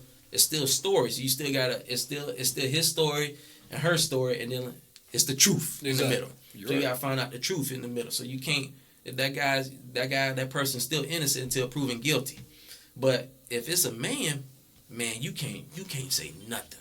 Mm-hmm. And that's the crazy part about it. You would be looked upon crazy in this society to a lot of people. Mm-hmm. It shouldn't be that way. So, I feel, I mean, I don't watch Big Brother. Me neither. Never watched it. Not even quite sure what it's about. Yeah, me either. So I don't know what it's all about. But all I know, if I was put in that same situation, I probably would have reacted the same way. Because you making me feel uncomfortable. Yeah, I'm telling you, I like women. I don't. You can tell me that you feel like a woman and that you change to be a woman, and that's fine. Whatever you are, that's fine. I have no problem with it. But for me personally, I can't ever see you as nothing different besides a man, because that's who you came in this world as. Exactly. And and that's the whole thing about I think really what kicked it off was the fact that he said he wouldn't date a trans woman. Mm-hmm. And that's kind of what started. And then, of course, the kiss thing was the icing on the cake. But, yeah, if you don't like trans women, if you don't like white women, if you don't like black women, that's your personal preference. I wouldn't consider you as right. This is what you're attracted to. Right. Whatever you like, you like. You know what's coming next? What's that? People with black and white cars. I'm like, man, I don't like black cars. I'm gonna be like, man, you car phobic. You can't. It's gonna be something stupid like that. I guarantee you, man. Watch. Yeah, man. We do live in a different PC era, man. When you can't, certain things will offend people. I'm like, man. Sometimes you gotta just say what's on your mind, because to be offended, to me, doesn't mean that you gotta. To be offended doesn't mean that you thought all the way through what this person was talking to you. You got to create a dialogue. You just can't be automatic. If I tell you that, hey, I felt that slavery is still going on in this world, and I feel like certain people in this society still have a slave mentality, and and I feel like these things caused it, and you would say, well, I'm offended because I didn't participate in that, or I didn't do it. I'm not saying you particular. I'm just trying to make you understand where I'm coming from. Mm-hmm. And to create a dialogue between us that you can understand. You don't have to agree, but it's a dialogue. So, who knows? Yeah, man. Yeah, it's all crazy in this world, man. And what's up with your guy, LeVar, man? LeVar he's still in these streets. LeVar Ball's still in these streets, man. His sons played their first game in Lithuania last week. They were on their team had older guys on it. They were playing against the 18 and under. I forget exactly what they call it in Lithuania, the term they use for that team or whatnot. But they ended up winning. I think Leangelo had 19, a couple of dunks. I think LaMelo had like 12 or 14, a couple of assists, about 6 turnovers. But the interesting thing about the whole Lithuanian experience was in the center court, in the middle, where you expect the team logo or some kind of Lithuanian Big Baller brand. Nice. The referees pregame had on Big Baller brand shirts. People in the crowd had on Big Baller brand stuff. So I think his whole marketing thing is going well. But for the company, it's not going too well. Recently, they got a F rating from the Better Business Bureau from a bunch of customer complaints. People saying shoes not getting there on time, getting different products than they ordered. And also, he's facing a lawsuit from an apparel company who said they made the shirts and everything for Big Baller brand, but LeVar has yet to pay him. So when they say, I think it's like the 7th or 8th time now they've been in communication with him about paying, they keep saying, yeah, I'm going to pay. We all know what that means. Hey. If you don't just pay and you keep giving them, yeah, I'm going to pay, I know what you mean. Oh, man, he sound like a true black man. Yes, sir. Yeah, I got you. I'll pay you 2 weeks later. Exactly. Yeah. So man. It's been, I think it's been a while now that they haven't got paid yet, so they're filing that lawsuit. Oh, man, he delaying them payments. You know what? Allegedly. No, that's true. This is true? Yeah. Okay. Yeah, I'm putting 100% behind this. Oh, man, LeVar. Yeah. I mean, what's the issue? Hey, you gonna get your money when I get paid.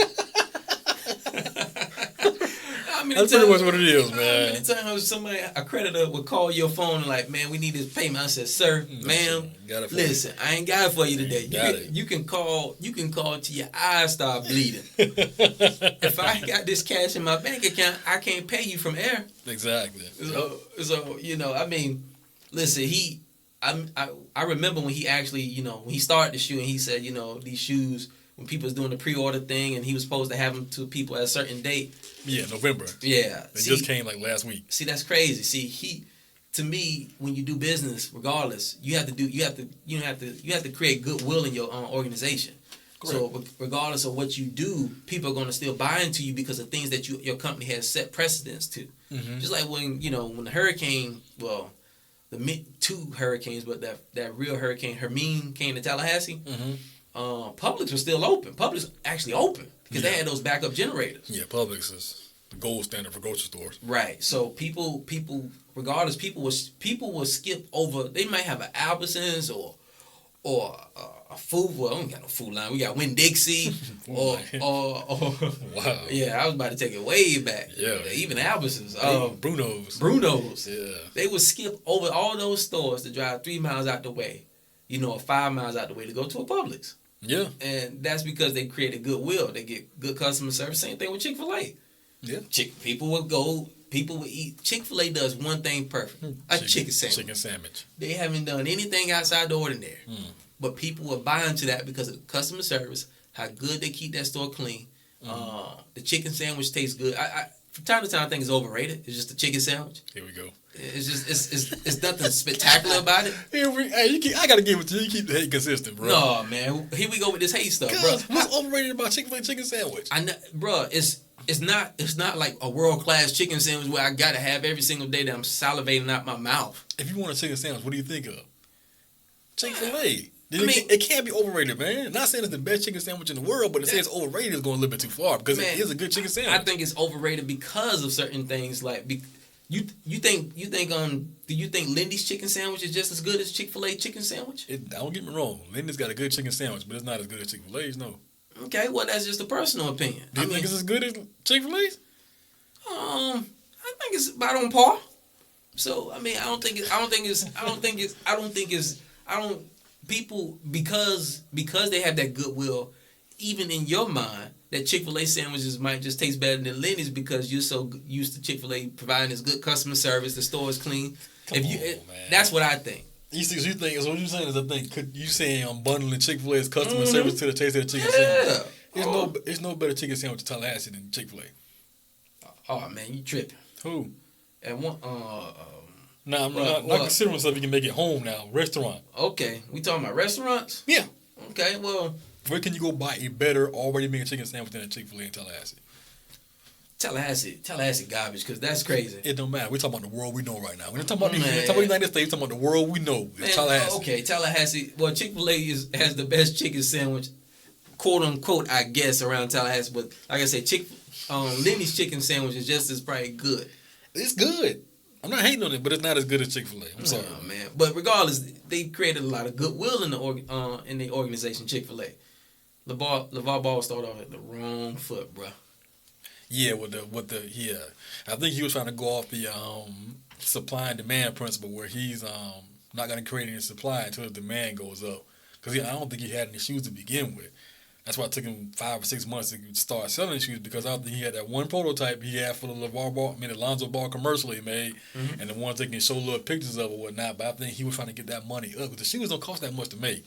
So he was trying to build up the demand for his shoes. Then he's going to start supplying the shoes once he got that revenue in stock or whatnot, which in theory is a great business concept, but it's also a bad one because you can't keep up. If the demand really starts growing, you can't keep up with it. Your supply part is going to fall. True. So it's like a gift and a curse. You got to have like an even balance of the supply and demand. You don't want to have too much supply and demand's low, and then you got a bunch of overstock, so with dead stock versus a bunch of demand with no supply. Mm-hmm. So I think LeVar Ball did he waited for the demand to go up, then started selling the shoes, but the fact that one, they came 6 months later. Actually, they came later than they were supposed to come, one. And then two, the fact that it was a different shoe once it got there. You can't do business like that. And then he was like, no refunds. Man, this man consult D. Brown. He should have. D. Brown got it straight. Yeah. If he had anything to do with D. Brown, it would have been a success, bro. He should let D. Brown wear him in that dunk contest, and he would have been straight, bro. I guarantee it would have sold. He should have let D. Brown stop. He should have made D. Brown the face of Big Baller Brand. By far. That would have been better than Lonzo. It would have been better than Lonzo. Lonzo trash. Dang. Lonzo, he's coming around, man. He has his days.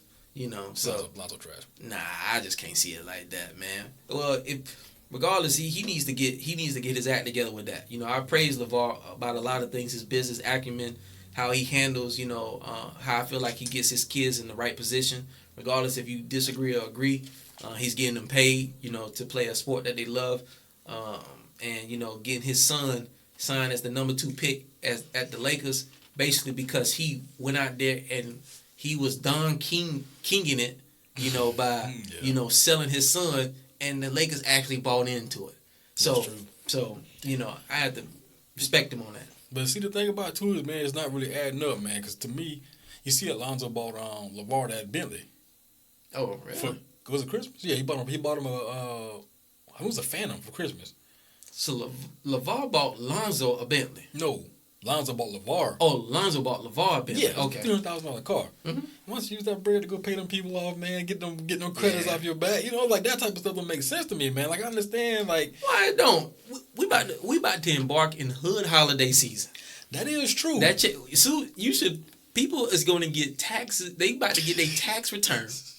About to get $5,000, $6,000, $7,000 stacks.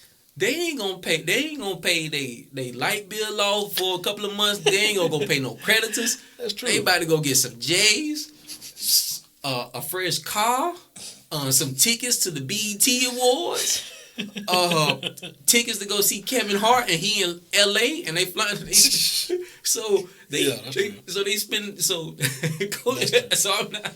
I can't even look at Lonzo and LeVar and even be mad at them because that mentality, man. Regardless if you rich or poor, it's a book called Rich Dad Poor Dad. Yeah, I know what you're talking about. Yeah, and it's the mentality sometimes. Now they're rich, and I'm pretty sure they're gonna eventually pay these guys off. But sometimes, man, when you get to that spot, man, you ain't even thinking about like, man, we'll pay them guys later. Man, you need to pay them dudes to quit tripping, man. I know LeVar got that money to pay him.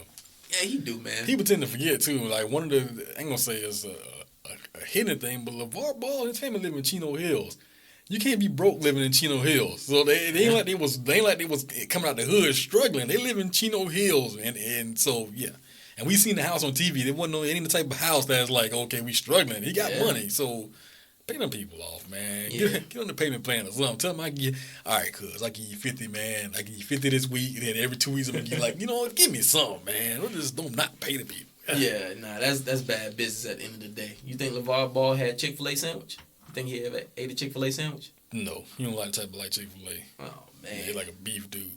What? It's all beef. They got what they got out there at the West Coast?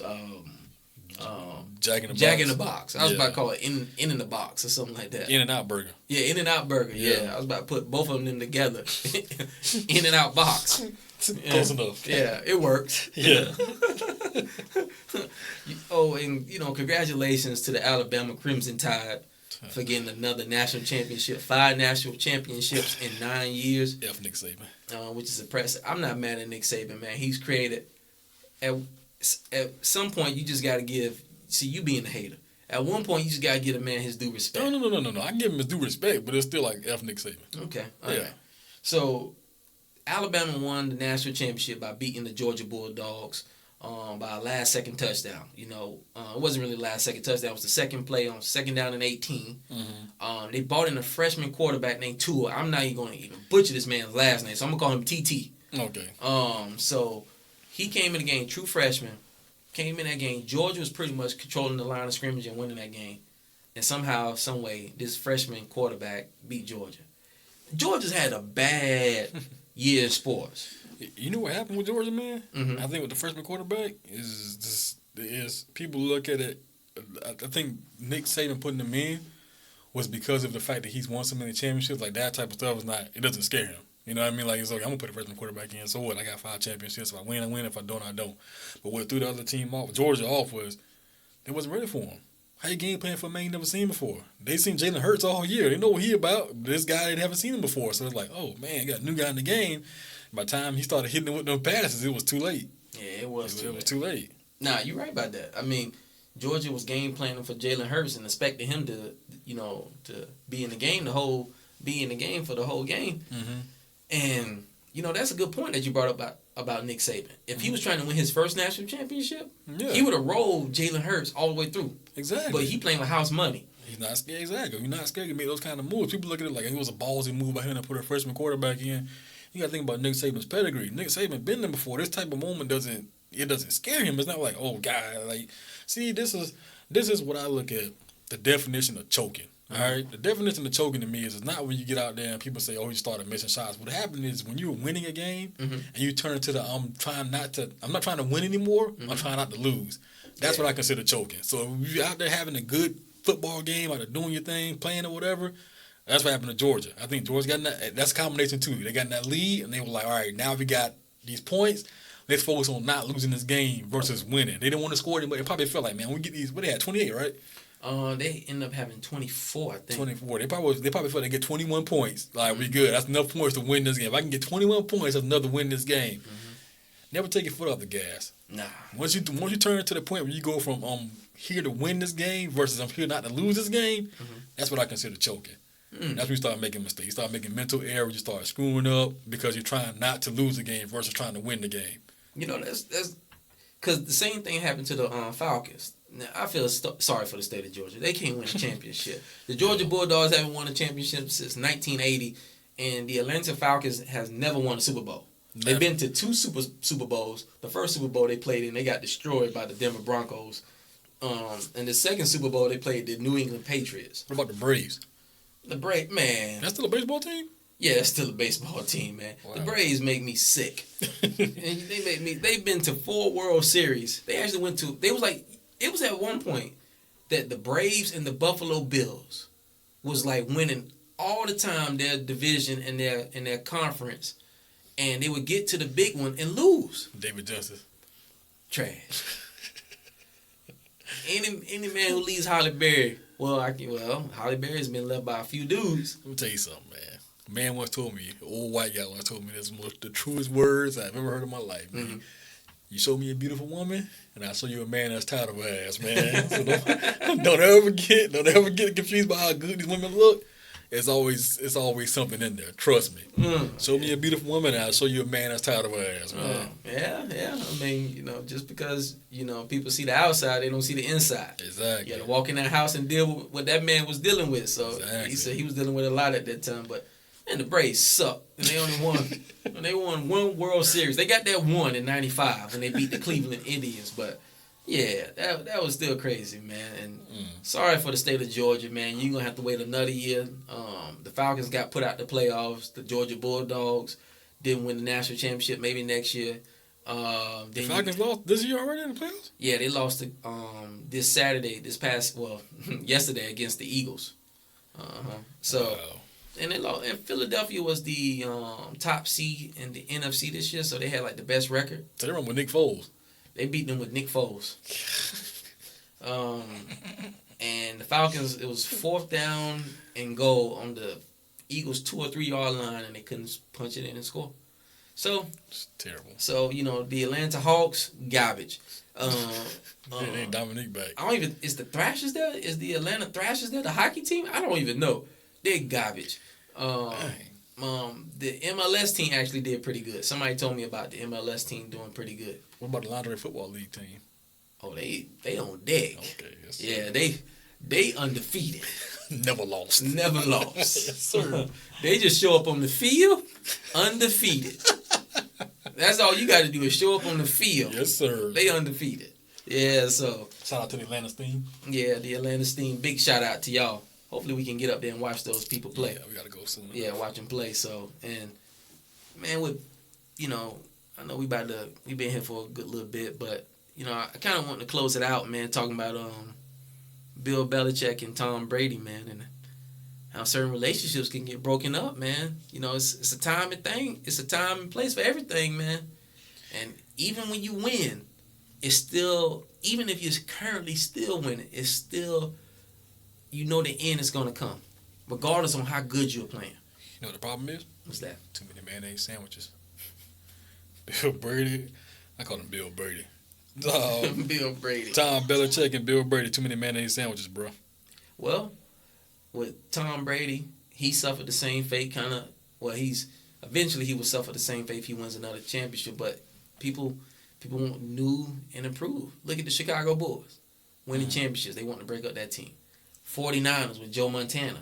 They wanted to break up. Joe Montana got hurt. He had like a 2-year injury really when he played the New York Giants in the 1990 NFC Championship game, which is a game, my favorite game of all time of any sport.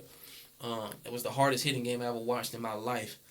Let me tell you something, man. Your knowledge of classic sports is amazing, bro. That shit from 96. 1990. That shit from 96 on down, you got that shit, bro. Cause you talking about stuff I don't even remember, man. Hey, man. Well, you know, you remember that movie, The Truman Show?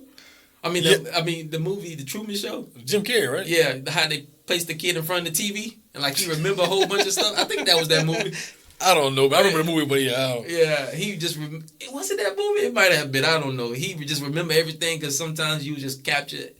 Like at one point when you was a kid, you go outside, you play, and then you come home and you just watch TV all day. Mm-hmm. And you just remember things, and that's like I remember that. I remember watching that game. I remember watching the Bulls play the Pistons in 1989 and Michael Jordan getting tore up. Yeah, you definitely got tore up, MJ. I respect you, but you got tore up that day.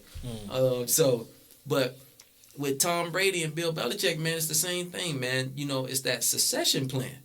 And regardless if they're winning or not, Bill Belichick says, hey, man, it's going to come to a point where you're going to leave me. So I'm still going to be here. I still want to coach. Mm-hmm. And, Tom Brady basically still wants to play. And they had a quarterback by the name of Jimmy G. How you say his last name? Garoppolo. Okay. I'm not even going to even do that. I'm going to say Garofalo. So. Close enough, man. Yeah, it works. So, but they had, Jimmy G as the backup quarterback or the heir apparent to Tom Brady. Bill Belichick kind of wanted to get that program started, at least pay him a contract that they can keep him there so they would have him in place once Brady left. So, Brady made that power move and went to the owner, which is Robert Kraft. Yep. And said, hey, man, we need to get rid of this dude.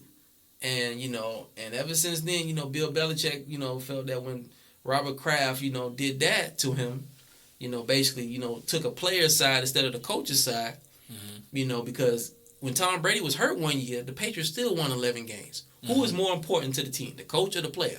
It's a combination of both, right? Yeah. But the coach actually instills the culture within the players. Exactly. So one player might be, a great thing. He might be the transcendent player, but still the coach still has that basic knowledge on finding certain things to get the most out of his team. So when he needs to, when that transcendent player leaves, that he can still probably instill those values. That person might not be good as that transcendent player, but trust me, that team will still function to be a viable team to make it to the playoffs and win championships. So and that's what makes the Patriots special. They're built to that anybody on the team can get hurt and they can still win. It's true. It's kind of like the Spurs, man. Like anybody you've seen, Gronkowski get hurt every year. Edelman always hurt. Them guys always hurt, but they always win. So it's like that's what makes that organization special. So you guys look more at Belichick and his staff over Tom Brady. Don't get me wrong, Tom Brady is great. I think Aaron Rodgers is a better quarterback. I don't think Tom Brady's the best quarterback in the league. Really? I think he's a great quarterback. I mean, he's going to go out as great as ever because he won so many championships. But I think a lot of that, too, has to do with Belichick's ability to coach. The culture, like you said, the culture he instilled in the team. Mm-hmm. So I think that's a lot to do with it, too. Because you said he was down and they still won 11 games. I mean, so it's... With Matt Castle. Even him. That's supposed to be a key guy. Like Gronk's supposed to be the best tight end in the NFL. Gronk always hurt, but they still keep winning. So it's like, are these guys really that important, or is it more what Belichick is doing there? Well, we're going to find out sooner than later. I mean, when Tom Brady eventually leaves the Patriots. But, man, it's crazy how, like, people will look at, like, the success of what one organization is having, and they're trying to continue that success, and then the player who actually, has been with the coach for 18-plus years says, hey, man, you ain't going to break. I want to continue this, and I want to leave on my terms, and you're not going to make me leave when you feel like it's time for me to leave. And that causes a natural rift. Yeah. You got the owner, you got the player, and you got the coach. See, Bob Kraft should have stayed out of it. He should have. He should have let... You down to making personnel decisions. You need to let your coach or your general manager take care of that. You shouldn't be down there trying to take care of that stuff. That's a bad way to operate. Yeah, I think once you start doing that, man, you're going to lose the... You already got Bill Belichick. You and Bill Belichick and you agreed that I do the players, you do the owning. Mm-hmm. That's what you do. Let me handle this and you handle that. and he's basically taking care of him to the fact that the Patriots have went to 7 Super Bowls, have won 5 Super Bowl championships, lost twice to the New York Giants, by the way. Let's do it. Yeah, 87, 91, 07, 13. 07 and 11. New York Giants, 4 championships. I'm a New York Giants fan. I'm proud to say that. I'm not even from New York, but we do this. Eli Manning got a plastic face. Disrespectful. That shit don't move, bro. Win or loss, it's the same plastic face. I ain't gonna lie, Eli looked like he had Down syndrome from time to time, man. When he start shrugging them shoulders, man, and I said, man, we in for a long day. He started doing that. I said, man, Eli, baby. Eli finished. Yeah, he's my quarterback. You know, I'm gonna do like T.O. You gonna do T.O.? You about to cry? I'm about to cry, man. That's my quarterback. That's my quarterback, man. Oh, man. Yeah. T.O. finished, too. Yeah, T.O. definitely finished, man. T.O. been doing things lately. He's supposed to get in the Hall of Fame, him and Randy Moss. I don't know if he gets in the Hall of Fame, him and Randy Moss, but... Randy Moss going. Yeah, I think Randy Moss is going. Yeah, T.O. get in there, too. T.O. should get in there, right? I think he should get in there with the second go-around. You know, you can't deny his talent on the field. The Football Hall of Fame a joke, man. They make it seem like it's and baseball too. They take that shit way too seriously, man. Yeah. Basketball, man. Anybody come in. Anybody come in. It don't even matter, man. Anybody welcome to the NBA. I said the NBA, the Basketball Hall of Fame as they call it now. So you got coaches in there, man. You got mascots in that shit. Everybody, man. But the NFL and the ML, oh my goodness, man. This whole thing with Jose Canseco and he can't. I was like, come on, man. Y'all taking it way too serious. It's not that serious, man. Yeah, man. The thing about it is whether or not Jose Canseco goes to the Hall of Fame or not. Everybody still remember Jose Canseco in baseball, right? That's true. Pete Rose, still remember him, right? Yeah. You know what I'm saying? So it's like, what's the difference, man? Let them on in the Hall of Fame. Yeah. Baseball ain't sacred. Everybody on steroids. Yeah. People get caught for steroids every year in baseball. It's the most common steroid abuse sport that I know of. Yeah, that in boxing. Yeah. They just traditionally cheat in boxing though. Yeah, you remember? Did you watch that 30 for 30 documentary about Roberto Duran and Sugar Ray Leonard? Hands of Stone. Yeah. I seen parts of it. I didn't sit there and watch the whole thing. Yeah, man, that was the movie. That what the movie was called, but I think it was just. No Mas. No Mas. That's what it's called. I'm sorry, I'm thinking about the movie where Usher played. Sugar Ray. Oh God, that was terrible. Did you watch that? Nah. Just for the fact that I saw Usher as a boxer, I was like, I can't watch this. You think he might have, gave herpes to the other boxer while they were sweating and touching each other, girls, allegedly? No, not even going allegedly. This is the truth. You think? You got documents. Oh man. Good old Usher. Yeah, good old Usher. Ray, man. Hey, boy. you gotta let it burn. Yeah, Usher was the man though. Yeah, Usher was the man. That 8701. Don't sleep on that. That was a classic. Oh no, I ain't okay. Gonna. Oh, I ain't gonna. I'm gonna let it burn. But he might need that peroxide now. He might need that witch hazel.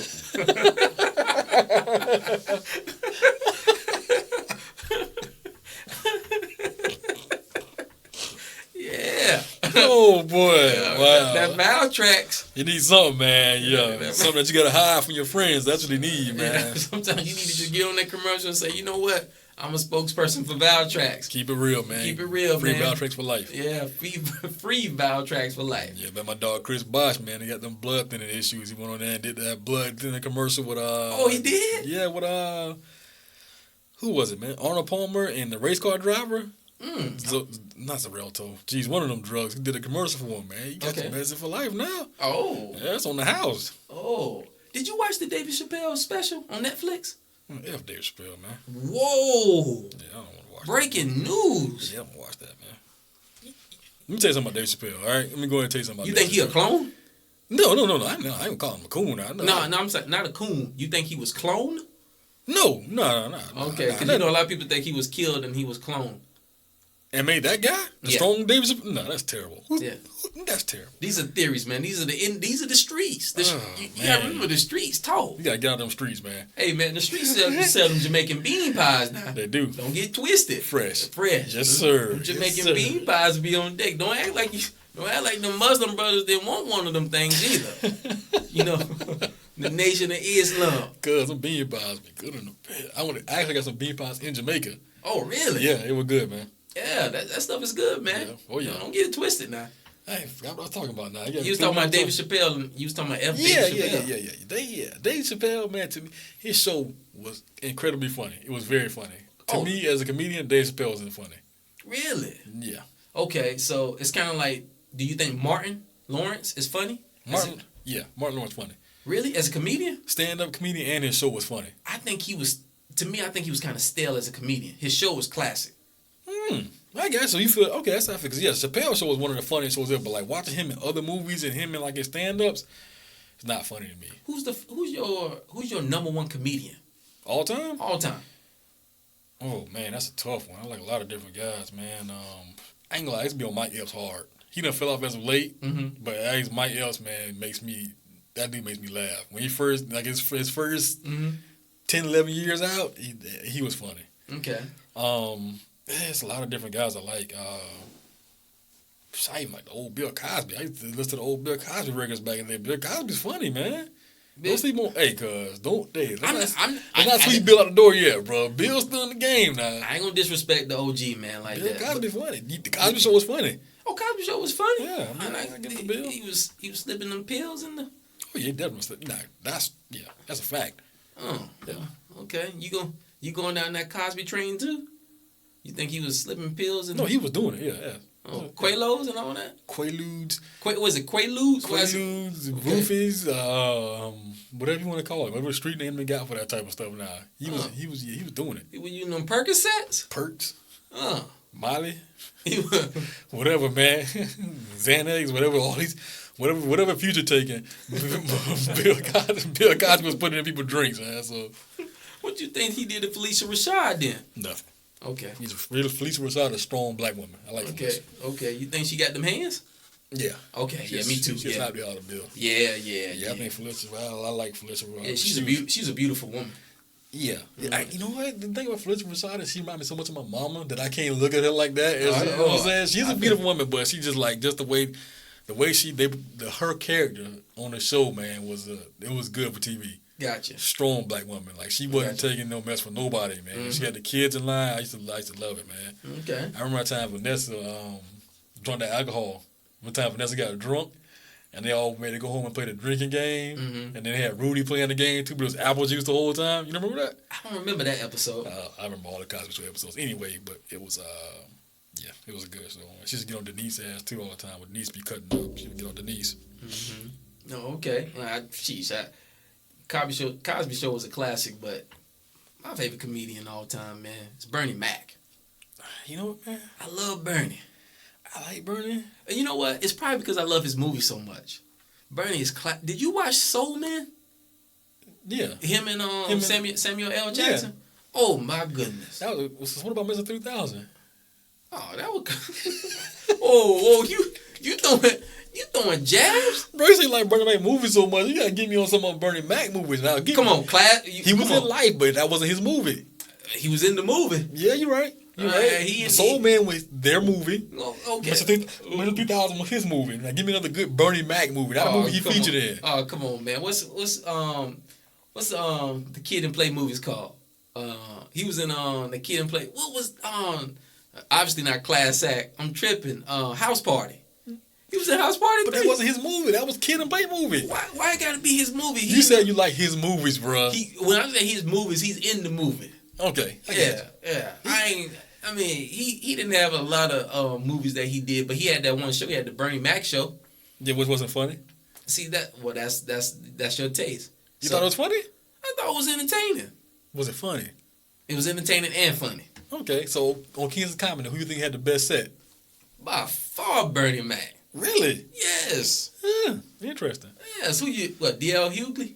No, I gotta give it to Cedric the Entertainer. Cedric was nice. I love Cedric, man. Cedric's funny. You know what, man? Cedric is definitely one of my top 5 too. I love Cedric. Cedric's funny. Yeah, he can do all kinds of humor. He can do dry humor. The thing I like about comedy, man, is that PC. You know, you can't be PC in comedy, man. No, you keep away the essence of that. You have to push boundaries in comedies. I agree. Yeah. I agree. Because these are things that people talk about in the world, man. We so much we try not to step on eggshells. People would say, man, well, do you want a racist guy telling you that he's racist, that he hate black people? I said, yeah, I will respect that. Mm-hmm. You know, because if I'm here to do a job and you here to do a job and you tell me you don't like, that's fine. Mm-hmm. We just here to do a job. I don't have to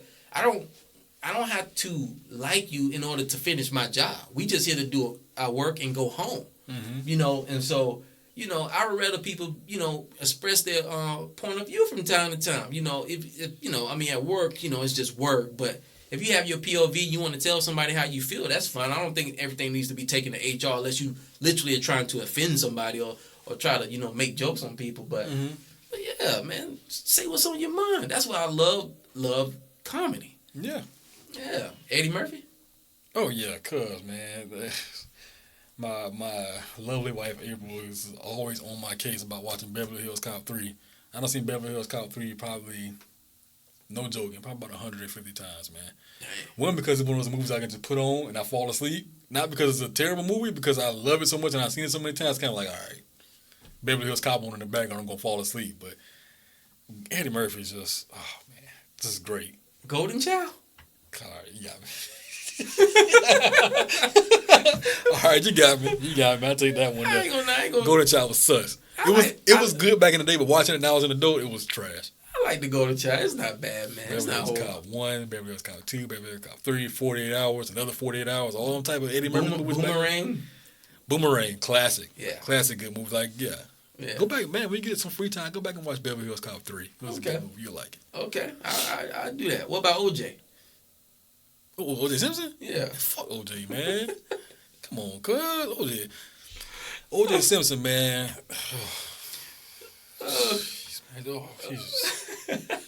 He's so terrible, man. O.J. Simpson on Ezra. What is his name? Ezra Edelman. Them hands, man, because he exposed O.J. in the documentary. Like, if you didn't know much about how O.J. really was, when they did that 30 for 30 on O.J., that 5-part series, he exposed O.J. And what was his homeboy, his best friend, man, who drove the Bronco? AC. Al Cowlins. Man, where's AC was his home? You talking about a friend? Yeah. This OJ took his wife. I mean his girlfriend. And OJ did AC so wrong. Yep. Yeah, man. Sometimes you just want to be around the guy. Man, you know it's not that much. It's not that much sucking cock like that to be around somebody like that, man. Yeah, it is, man. Me and Gina were talking today about Floyd Mayweather and how terrible he is. Floyd Mayweather is terrible. He's not funny. Only thing Floyd, once again, we're going to put him in the Jordan category. Only thing I respect Floyd Mayweather for is boxing. Mm-hmm. Michael Jordan, I respect him for basketball. Outside of that, he has no redeeming qualities. Floyd Mayweather, the same way. If he's not boxing, what else does he have, man? That's sad, man. When you, it's almost like he's being a caricature of himself. He trying to be funny. He's not funny. He dressed like a porch monkey. He's terrible. A porch monkey? A porch monkey. Man, yeah. Damn, are you going H&M on him? Yeah. Full H&M. Full H&M? Yeah. What you feel about that story, man, by H&M? That H&M story was crazy, man. Somebody should have stopped it. That's the best I can say about it. Somebody should have stopped it. Yeah, you just don't put a black kid, you know, and the kid was dark skinned too, you know. It doesn't matter, just a black kid. Yeah, he's black. Black kid, and the song and said the coolest monkey. Listen, all kids can wear that sweater, right? Mm-hmm. You make the sweater for everybody to wear. It's not specifically for black people to wear. Correct. But the connotation of what has been brought down in this country because of some of these past things that have happened way back when, and people racist folks calling black folks monkeys and all this stuff, that brings a negative connotation. Shout out to Monkey Man. Yeah, shout out to Monkey Man. Now Monkey Man would have wore that sweater. Matter of fact, Monkey Man would have been on that H&M. He would have been on there with a banana and swinging from a tree. Yes, sir. Monkey Man. Matter of fact, it's getting dark outside. I don't want no, bro. We need to stop talking about Monkey Man. Yeah, let's go. Yeah, my bad. I forgot. I brought that back into the comment. I didn't need to. Monkey Man is like Candy Man, bro. I don't want no part of Monkey Man. I don't want to deal with Monkey Man. I don't want to have any issues with that guy. Don't feel like running today. I'm not up for it. I've been kind of relaxed today. I want to keep it going. I don't feel like running nowhere. Yeah, man. Yeah, so... Yeah, where we at, man? What our minute mark is, man? We about an hour. We going on 2 hours, man. It's an hour and 40 minutes. Really, man? Yeah, we need to go ahead and shut it down. I know. our audience has a short attention span, so we give them more than about an hour, 10 hour, 15 minutes. We pushing the limits. Yeah. We're gonna get about 30 to 45 minutes. That's gonna get skipped over. Yeah, especially the people we have listened to our show. Yeah, so we gotta. So but guys, we're gonna wrap it up. Like I was telling you before, I'm gonna have this Instagram page, this Facebook page that's gonna have our web links on there to We're waiting for it. It's coming, man. Yeah, it's under construction. It's under construction. Let the developer do his thing. Hey, whoa. Yeah, hey. Let the developer do his thing. Here. No problems here. Yeah, so we're gonna have our Facebook page, Nothing Above the Moon, and we're gonna have our Instagram page, Nothing Above the Moon, where you can get the links, the latest content, all that stuff. Obviously we on SoundCloud. That you can go to SoundCloud, search Nothing Above the Moon, where you can get the latest links as well. We're gonna eventually link all that stuff to iTunes and Stitcher Radio. So we're still in the works, and eventually I know a lot of people we call Michael Jordan a coon, but hey man, listen, I know people love Jordans, and I might maybe one day, man, might have a Jordan raffle, for guys who like and subscribe our channel. Just want to put that out there in the airwaves. If you go out there, we get a certain amount of people to like and subscribe. Maybe we get to the 1,000 person to do that. We'll have a Jordan giveaway. I give you a pair of Jordans. Am I eligible? No, you're not eligible. Okay, so if I get them, I'm throw them out in the trash anyway. So. Dang, the retro 3s with the Nike Air on the back? Nope. Oh, okay. All right. Well, you out of the race then. Yeah, I wasn't in it anyway, right? Yeah. Well, you definitely wasn't in it, but you're not in it no more. Yeah, right. I don't want you to have some username and create biggest Jordan fan or O.J. Simpson, Orenthal, James. I don't want you to do that either. Orenthal, that's a cool name to begin with. Yeah, Orenthal. Jeez. Oh man, but we're gonna wrap this up, and like I said, I'll leave y'all with these kind of words. Before you do that, don't forget you forgot our email. Oh yeah, email nothingabovethemoon60@gmail.com. That's nothingabovethemoon60@gmail.com. We need more show topics. We actually got one show topic in. We got an email from a show topic for our first lunch break episode. Oh yeah. Yeah, it's white girls with ass. Oh boy. Shout out to Danny. Oh man. That's gonna be our 30-minute first lunch break topic. White girls with ass.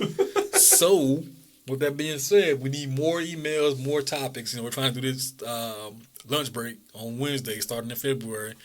30 minutes, one topic, straight shooting. Mm-hmm. So, white girls with ass. If you guys interested in white girls with ass, that's gonna be our first topic. We definitely not doing that. I'm shooting that one down right now. What? We gotta do the 80s, man. We gotta do 80s music. How they gonna make our own topics? The whole point of having Nothing Above the Moon Gmail is for our listeners to come up with topics. We veto it. White girls with ass. Man. Topic number one. 80s music. The best music in the 80s, man. 80s music gotta be a podcast one day. That's a whole episode one day. True indeed, but it could be a lunch break as well. So, but guys, that's what I'm talking about, man. I hate, man. You keep being consistent, man. Why we can't talk about white girls with ass? Why?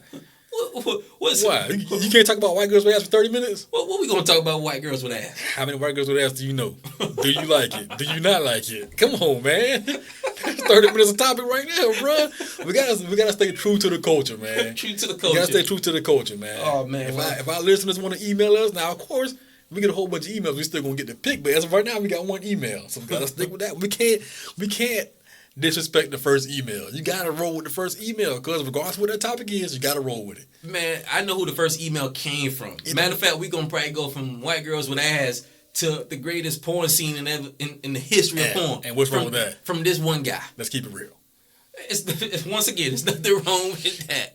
Every man out here has probably watched some porno at one point in his life. Of course. If he wants to admit it or not, he probably has. But at the same time, this guy who's out here who's sending these emails, keep sending them. But at the same time, man, you know what we're gonna get from him. So we need more emails from more diverse people, more diverse topics, because we're gonna be on here like we're gonna basically be Hugh Hefner, rest in peace. We're gonna be like Larry Flynn. We're gonna be like these guys, and our show topic might as well turn into from nothing above the booth and nothing above ass. So we gonna yeah, I'm gonna close you out with these kind words man. Yeah, like I always do, man. And strive for y'all. I want everybody to strive to be the best person they can be. Never settle for being second rate to yourself. Be the best person you can be. Live your life to the fullest. Every single day is a precious day. Make that day special. Every day is special. Once your eyes open, you can take care of the rest. So make every day special. Live life to the fullest. And we'll see y'all next week. Oh, before we leave, man, sponsors. We need more sponsors, man. Bullhouse Farms and cut that check yet.